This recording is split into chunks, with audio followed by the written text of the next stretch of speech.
Vamos a hablar sobre figuras y rombos, la exposición de Stanislao Michalichen que se puede visitar en Subsuelo, Balcarce 238 hasta el 30 de abril. Y para eso vamos a dialogar con Guillermo Fantoni. Es doctor en Humanidades y Artes con mención en Historia, es miembro de la carrera de investigador científico del Consejo de Investigaciones de la UNR y es una personalidad destacada dentro de la cultura rosarina y alguien que nos aconseja acerca de los autores a través de sus curadurías, de sus textos, de sus escritos. Vamos a hablar sobre Michalichen, este rosarino o no rosarino, nos explicará ahora Guillermo, que nació en el 30, falleció en el 72, muy joven, tenía 42 años. Él murió durante una circunstancia en la que estaba por una obra, por una muestra en Buenos Aires, pero vivía acá, en la ciudad de Rosario. Y lo hemos conocido un poco más a partir de la muestra que curó Guillermo el año pasado, a partir de octubre hasta diciembre, en un espacio de la ciudad. Y nos interesa saber algunas cosas de este personaje, de esta persona que vamos descubriendo.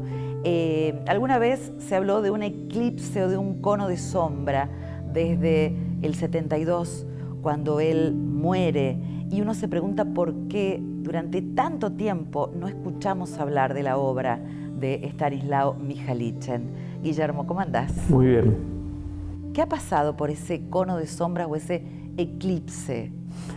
Yo diría que durante largo tiempo no hubo ojos para esa obra y los hay ahora porque las sensibilidades contemporáneas están mucho más sintonizadas con este tipo de imagen. Fíjate que quizá muchos años atrás hubiese sido una imagen que hubiese causado cierto rechazo o cierta aprensión. En cambio, hoy por hoy es una imagen que ha tenido una recepción muy franca por parte del mundo de la plástica en la ciudad. ¿Él era rosarino? Era rosarino, nació en 1930, hijo de una familia de inmigrantes ucranianos, y quizá ese mundo rural de la Europa Oriental que de algún modo se transmite a través de la inculcación familiar, de las costumbres, de los relatos, reverbera en su obra, por lo menos reverbera en un sector de su obra. Inicialmente él es un artista autodidacta, es un aficionado que comienza a pintar con cierto candor hasta que finalmente se acerca al taller de Juan Grela y en ese taller adquiere todas las herramientas formales y técnicas y un manejo del lenguaje muy afinado que le permite después ejercerse con mucha solvencia, con mucha libertad y para dar lugar a ese mundo interior que, digamos, bullía, que tenía una efervescencia, digamos, el mundo interior que pujaba por salir y finalmente sale de muy diversas maneras. Hay una historia de vida interesante en Stanislao, porque él era un obrero metalúrgico. Vos decías, era autodidacta hasta que ingresa al taller de Juan Grela en el 66, pero antes era un obrero. Sí. Fue un obrero metalúrgico largamente, desarrolló diversos oficios y luego fue obrero metalúrgico, y tanto ese periodo inicial como luego el trabajo en el taller de Grela se va desarrollando paralelamente, y luego él, digamos, sobre todo por el contacto con Grela y el mundo de ese taller que era realmente muy intenso, intenta profesionalizarse. La profesionalización es una utopía largamente acariciada por figuras como Grela y eso se trasladó a sus discípulos. Él intenta vivir del arte, de la enseñanza del arte, vivir de su obra. Claro, cuando hablabas de vivir del arte, él daba clases en su taller que estaba en calle Rodríguez al 1000. Sí, el famoso taller 1043, donde... Era su casa también, ¿no? Era su casa, era un conjunto de habitaciones en torno a un gran pasillo, y él inicialmente vive con su madre y luego se desocupa una de esas habitaciones que él la toma para su taller, y ahí fue el famoso taller 1043, que yo lo llegué a conocer porque allí, después de la muerte de Estanislao, estuvo Pedro Barrera, que fue un grabador fantástico, que había estudiado con Grela y era muy amigo de Michalichen, de manera que un poco conocí los estertores de ese mundo cuando yo empecé a frecuentar el ámbito de la plástica, ¿no? Bien. Michalichen tuvo distintas etapas de crecimiento en su corta vida hasta llegar a una madurez pictórica. ¿Cuáles serían esas etapas? Mira, después de ese momento inicial que él se acerca a la pintura como un aficionado, como un interesado, y realiza unas pinturas que tienen que ver con su mundo más próximo, con cierto candor, al ingresar al taller de Grela y adquirir todas las herramientas para producir, lo que se manifiesta es una suerte de intimismo, de mundo próximo, pero una clave expresionista, cada vez más dramática, y esa progresión dramática lo lleva alrededor de 1965-66 a una serie que denominó Los Puentes. Esa serie justamente es un mundo de periferias, una suerte de paisaje industrial con grandes puentes, y donde aparecen seres filiformes, seres muy adelgazados, y que incluso su rostro se adelgaza como una suerte de triángulo, que no son de este mundo, es decir, son lo que él después llamó los zombies. Es decir, una especie, no sabemos si es como un alter ego, pero uno tiene que pensar que en los años 60 estaba el tema de los zombies, no a partir de esas utopías negativas con los que nos ha acostumbrado, digamos, la ficción contemporánea ya desde hace varios años. O la industria. O la industria cultural, sino que estaba la cuestión de los zombies ligada al mundo haitiano, ¿no? Los muertos en vida y todas esas leyendas de los dictadores haitianos y sus ejércitos de zombies. Eso circulaba mucho. No sabemos exactamente el sentido que él le da a esos zombies, pero ligeramente, rápidamente, esas imágenes de esos seres filiformes, adelgazados, esos rostros que se triangulan, ¿no es cierto?, que se van afinando hacia lo que sería el mentón, se van a ir, digamos, geometrizando. Y ahí entramos a los momentos de mayor madurez, cuando esa obra empieza a adquirir una dimensión más abstracta y empieza a hacer juegos formales muy, muy complejos.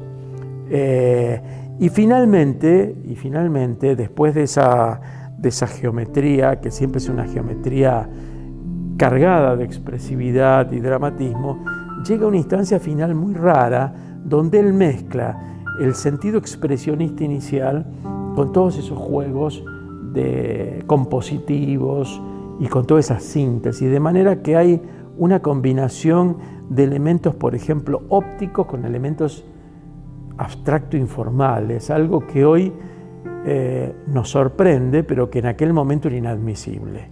Era justamente cruzar un terreno que excedía, digamos, los lineamientos o los parámetros de lo que se considera una obra homogénea o coherente.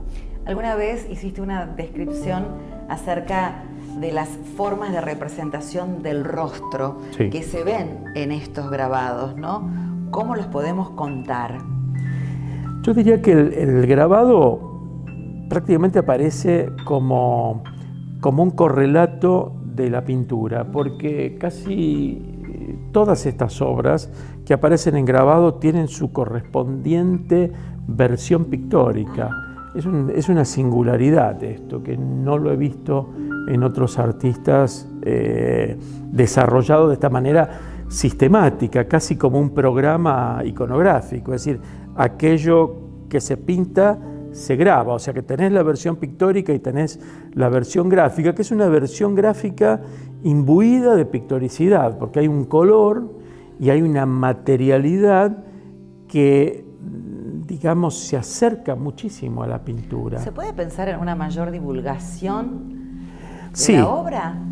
Está la idea de llegar con el grabado a públicos más amplios, obviamente es la gran utopía del grabado, pero en este caso es una forma muy particular del grabado, y donde aparecen esos rostros ya geometrizados, con los ojos y la boca como círculos concéntricos y la nariz como una gran vertical, que en buena medida responde a sugestiones que uno podría decir primitivas o primitivistas, ya sea una mirada sobre las máscaras del mundo africano, del mundo polinesio o de otras culturas, pero fundamentalmente tiene mucho que ver con la mirada de las cerámicas prehispánicas del centro norte argentino, ¿no? Particularmente con la cerámica chaco-santiagueño, lo que en un momento se denominó la cerámica chaco-santiagueña, a partir del libro Los hermanos Wagner, que circulaba en el taller de Grela y era parte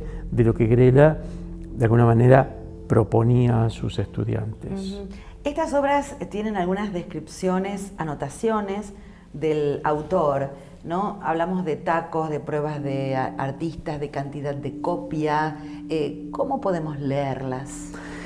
Bueno, hay acá una singularidad. Estas obras son parte de carpetas que Aíd Herrera y Juan Grela editaron luego de la muerte de Estanislao.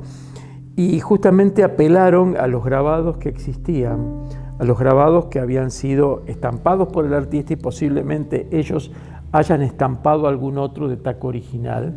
Esto por supuesto que estaba certificado formalmente, con todos los rigores del caso, y vamos a ver que esas carpetas tenían grabados que en algunos casos se repetían y en otros no, o sea que no hay una carpeta igual a otra, son todas carpetas diferentes que tienen grabados de distinto tamaño, de distinto formato, de distintas técnicas, de distintas numeraciones, que fueron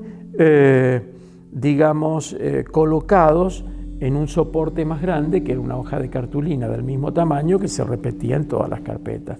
De manera que es muy singular esa edición, hecha por Aíd y Juan, que evidentemente prohijaron a Stanislao Michalichen y tuvieron una relación afectiva muy intensa con él, y efectivamente con ese mismo cariño hicieron esa edición de carpetas, estampando algunos grabados y utilizando los grabados que habían sido realizados por Estanislao para,